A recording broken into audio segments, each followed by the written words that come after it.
നമസ്കാരം പ്രിയപ്പെട്ട കൂട്ടുകാരെ, നാളെ ഓഗസ്റ്റ് 1 വ്യാഴാഴ്ച വിദ്യാഭ്യാസ സ്ഥാപനങ്ങൾക്ക് അവധി പ്രഖ്യാപിച്ചുകൊണ്ട് കളക്ടർമാർ ഉത്തരവ് പുറപ്പെടുവിച്ചിരിക്കുന്നു. അതുപോലെ തന്നെ ജില്ലകൾക്ക് കനത്ത മഴ ജാഗ്രതാ നിർദ്ദേശവും പുറപ്പെടുവിച്ചിട്ടുണ്ട്. ഏതൊക്കെ ജില്ലകളാണ് ഇപ്പോൾ അവധി പ്രഖ്യാപിച്ചിരിക്കുന്നതാണ് ഈ വീഡിയോയിൽ കൂടി നിങ്ങളിലേക്ക് ഷെയർ ചെയ്യുന്നത്. എല്ലാ ജില്ലകളെയും കാര്യങ്ങൾ വീഡിയോ ഞാൻ പറയുന്നുണ്ട്. അതിലേക്ക് പോകുന്നതിന് മുമ്പ് ആദ്യമായിട്ട് ചാനൽ കാണുന്ന കൂട്ടുകാരുണ്ടെങ്കിൽ ചാനൽ ഉറപ്പായിട്ടും സബ്സ്ക്രൈബ് ചെയ്യാൻ ശ്രദ്ധിക്കുക. കാരണം എല്ലാ അവധി അപ്ഡേറ്റുകളും ആദ്യം നിങ്ങളിലേക്ക് ഷെയർ ചെയ്ത് ഞാൻ നൽകാറുണ്ട്. അതുപോലെ ലൈക്ക് ചെയ്യാതെ കാണുന്ന കൂട്ടുകാർ ജസ്റ്റ് ഒന്ന് ലൈക്ക് ചെയ്ത് നമ്മളിന്ന് സപ്പോർട്ട് ചെയ്യാൻ നിങ്ങൾ പ്രത്യേകം ശ്രദ്ധിക്കുക. അപ്പോൾ സംസ്ഥാനത്ത് നാളെയും ശക്തമായിട്ടുള്ള മഴ മുന്നറിയിപ്പ് തന്നെയാണ് നൽകിയിരിക്കുന്നത്.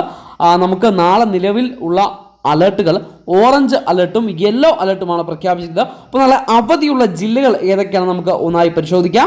നാളത്തെ ദിവസം കണ്ണൂർ ജില്ലയിലെ വിദ്യാഭ്യാസ സ്ഥാപനങ്ങൾക്ക് അവധിയാണ്. കാസർഗോഡ് ജില്ലയിൽ അവധിയാണ്. തൃശ്ശൂർ ജില്ലയിൽ അവധിയാണ്. വയനാട് ജില്ലയിൽ അവധിയാണ്.